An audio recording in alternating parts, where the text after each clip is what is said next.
Ejo aho bukera igenekerezo rya ndwi ndamukiza igihugu cacu kizokwifatanya n'amakungu mu guhimbaza umunsi mpuzamakungu wahariwe amagara y'abantu. Uyu mwaka uwo munsi uhuriranye n'isabukuru rigira 75 ishirahamwe mpuzamakungu rijejwe amagara y'abantu ku isi OMS irishinzwe n'imyaka 60 y'imigenderanire hagati y'igihugu cacu c'u Burundi na OMS.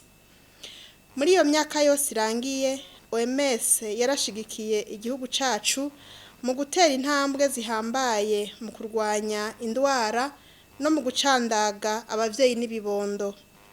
Gutyo impfu zahora zibahitana ziragabanuka ku rugero runini.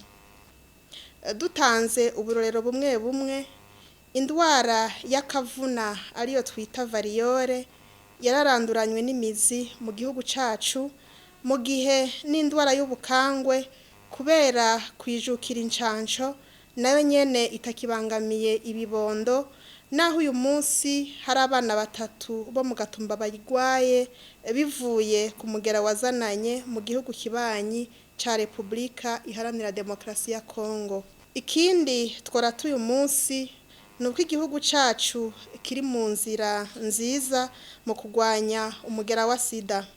Uburundi bukaba buherutse kuronka agashimwe duhawe na leta ya Amerika ibicishije mu mugambi wayo wo kugwanya sida PEPFAR, ko turi mu bihugu vya mbere ku isi vyagwanije umugera wa sida bimwe biboneka.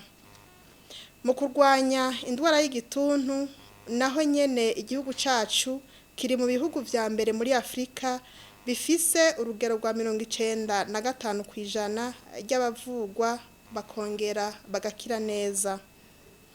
Mu migambi yose ya leta y'u Burundi, haba mu mugambi w'igihugu w'iterambere uva mu mwaka w'2018 gushika mu mwaka w'2027, haba mu mugambi wo guteza imbere amagara y'abantu uva mu mwaka w'2021 gushika mu mwaka w'2027, umwitwarariko nuko abenegihugu bose bagira amagara meza atanumwe asigaye inyuma.